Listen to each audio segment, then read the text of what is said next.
Welcome to the deep dive. We've got quite a stack of sources here today. Yeah, a lot to get through. And it's all focused on AI in healthcare, specifically where things stand, well, right now in 2025. You send us this material, and basically our plan is to unpack it together. Figure out what's really important. Exactly. Cut through the noise, pull out the key insights, and try to understand what this AI surge means for everyone, providers, patients, the whole system. And it feels like a really critical moment, doesn't it? Yeah. The sources definitely suggest AI isn't some future thing anymore. Not all. It's here. It's on the front lines. Adoption seems to be picking up speed, and the background context is, well, pretty stark. We're talking 4.5 billion people globally without essential healthcare access. 4.5 billion. That's huge. And then there's this projected shortage, 11 million health workers by 2030, looming pretty large. Right. And into that gap steps AI, or at least that's the potential. The market numbers are kind of staggering. Generative AI in healthcare, just that piece, is apparently worth $2.7 billion this year. This year alone. And they're projecting it'll hit $17 billion by 2034. Wow. That's explosive growth. Signals huge potential, like you said, but also raises, well, a lot of questions. Absolutely. And what's interesting is these sources, they aren't just theoretical, they get really specific. Yeah, they talk about actual applications happening now, the big trends coming up, and crucially, the ethical side. How do we do this right? Okay, so let's start with the now, the current picture. According to this stuff, the momentum is really significant. By the end of last year, Q4 2024. Which wasn't long ago. Right. 85% of healthcare leaders were already exploring or, actually using generative AI. 85%, that's a massive majority. And they're focused on practical things, making admin one smoother, helping clinicians be more productive, improving patient engagement, that sort of thing. So it's moving past just testing things out. It's about real-world impact. Let's dive into some of those specific examples from the sources, because this is where it gets really interesting, I think. Brain scan interpretation, for instance. For stroke patients, speed is everything, right? Identifying if they can get treatment. The data we looked at suggests AI might be twice as accurate as humans for some of these scans. Twice as accurate. Yeah, helping figure out that treatment window, like within 4.5 to 6 hours, based on the training and trials they mentioned. That's a game changer if it holds up. And it's not just complex stuff, even like detecting bone fractures. Oh, yeah. Doctors apparently can miss up to 10% of those, which sounds high. It does. So AI tools are stepping in here too. One source mentioned the UK's NICE agency approved an AI for this, said it was safe, and it could potentially cut down on follow-up visits. That makes sense. Fewer unnecessary appointments. But, and this is a point the sources kept making, it brings up the need for really good training and careful rollout. You can't just dump this powerful tech out there. Right. Need to know how to use it properly. Makes total sense. A tool is only as good as the person wielding it, essentially. Okay, another one. Assessing ambulance needs. So using factors like mobility, pulse, blood oxygen, chest pain. AI predicting with 80% accuracy if someone actually needs to go to the hospital. 80%, that's pretty good. Yeah. And that ties into resource allocation, doesn't it? Making sure ambulances go where they're most needed. Yeah, and potentially reducing bias. In theory, the AI is just looking at the data points. In theory, yes. Yeah. But the sources also hammer home the point. Mm. What if the training data itself is biased? That's a huge risk. Right. Garbage in, garbage out. Precisely. So they stress more training, more validation is needed before we rely on this completely. Okay. What about spotting diseases early? That sounds like a huge area. Oh, definitely. This is maybe one of the most sort of revolutionary aspects. Mm. Detecting conditions before symptoms even appear. How does that even work? Models trained on absolutely massive data sets. They can apparently flag subtle signs for over 1,000 diseases, sometimes years ahead. Things like Alzheimer's, COPD, kidney disease. Wow. Years ahead. Yeah.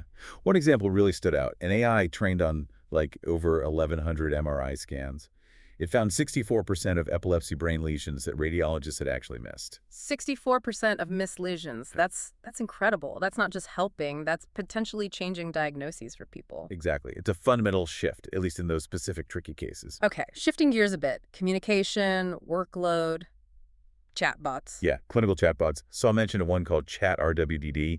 It answered clinicians' questions helpfully 58% of the time. Which sounds okay. Is that good? Well, compared to standard models like ChatGPT in the same test, they were only helpful like 2% to 10% of the time for those specific clinical queries. So 58% is actually a huge leap. Okay. Context matters. Got it. And platforms building on this are showing results. Huma, for example, was reported to cut hospital readmissions by 30%. 30%, that's significant. And cut review times by up to 40%. That directly helps with provider burnout, Yeah. less admin burden. Less burden seems to be a running theme. These AI co-pilots from Microsoft, Google, they're going after admin tasks too, right? Yep, like that tool, AI, aiming to cut diagnosis time from weeks down to hours in some cases by helping manage the process. But it's not all perfect yet, is it? The sources mention some caveats. Definitely not. Need that dose of reality. Accuracy is still a concern in places.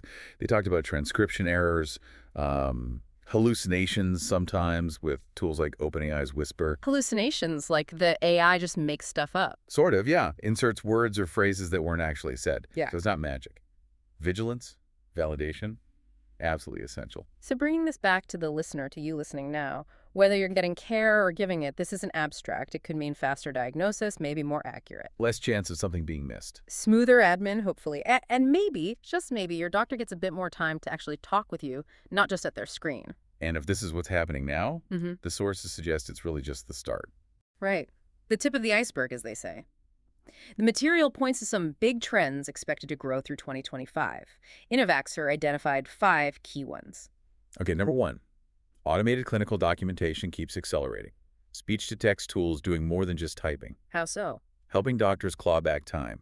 One report said physicians spend over 64% less time on paperwork. 64%, that's huge. And that freed them up, apparently leading to almost a 40% improvement in their decision-making capacity, No. because they could actually focus. Wow. Okay, trend number 2. Precision medicine. This is about tailoring treatments.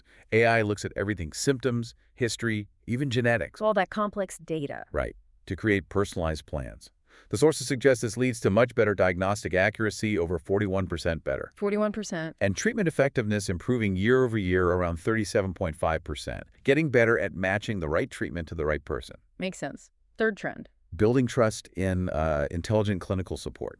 These are the tools directly helping with patient care decisions. So the AI assisting the doctor's judgment. Kind of, yeah.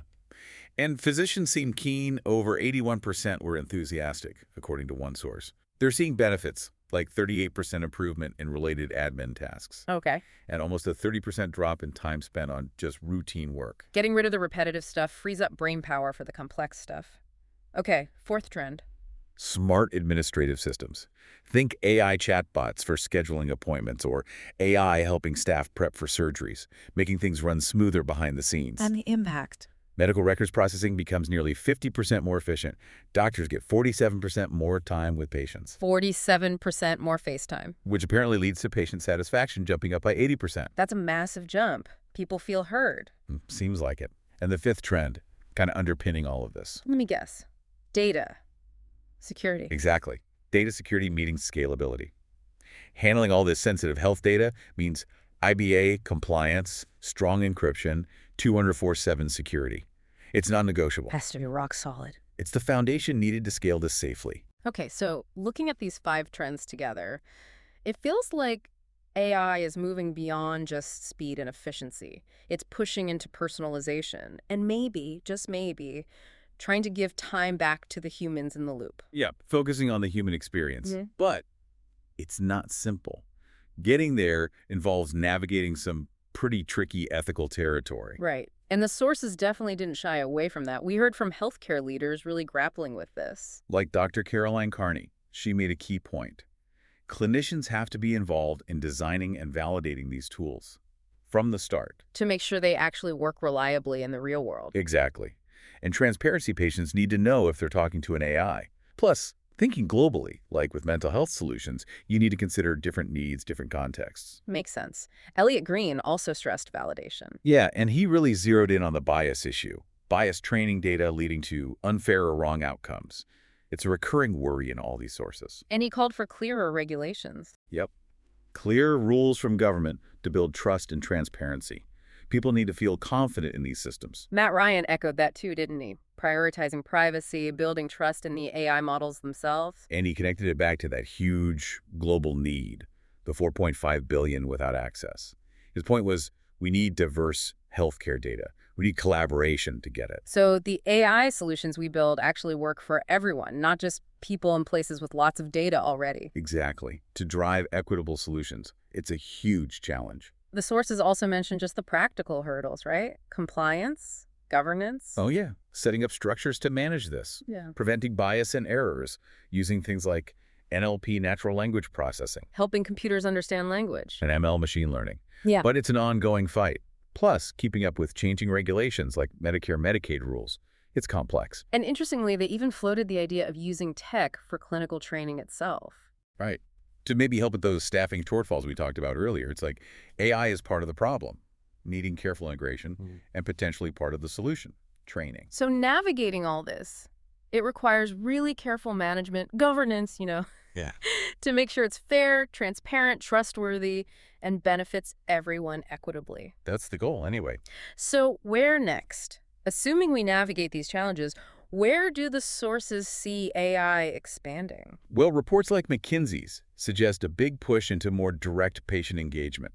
Think AI interactions outside the clinic walls. Okay, more patient-facing AI. And also digging deeper into improving the actual quality of care, using AI specifically for those kinds of use cases. But again, this hinges on having solid governance, right, to manage the risks. Absolutely critical. The sources highlighted success factors too. Yeah. Having a clear strategy focused on value. Knowing why you're using AI. Right. Having the capability to actually deliver and manage it.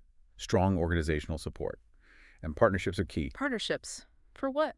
especially for data access, maybe filling technical gaps, getting that flexibility and customization needed. So it sounds like this whole debate around accuracy, fairness, trust, it's not going away. It's going to keep shaping how AI gets used in healthcare. For sure. It's not a set it and forget it kind of deal. It needs constant work, constant thought. Okay.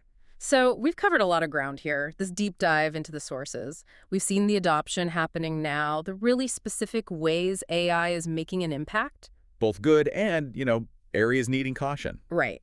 The exciting future trends aiming for more efficiency, but also personalization. And these critical ethical questions, the governance needed, AI in healthcare in 2025. It's definitely a landscape full of potential, huge potential. But also requires really careful steps. It's a transformative time. Absolutely. So as AI keeps weaving itself deeper into healthcare, maybe a final thought for you, the listener, drawing from all this. How do you think we can best make sure these incredibly powerful technologies really support and enhance that core human connection in care? Augment it, not replace it. Exactly. Enhance that experience rather than diminishing it. Something to think about. A fundamental question, really, for all of us. Thank you for joining us for this deep dive into the sources.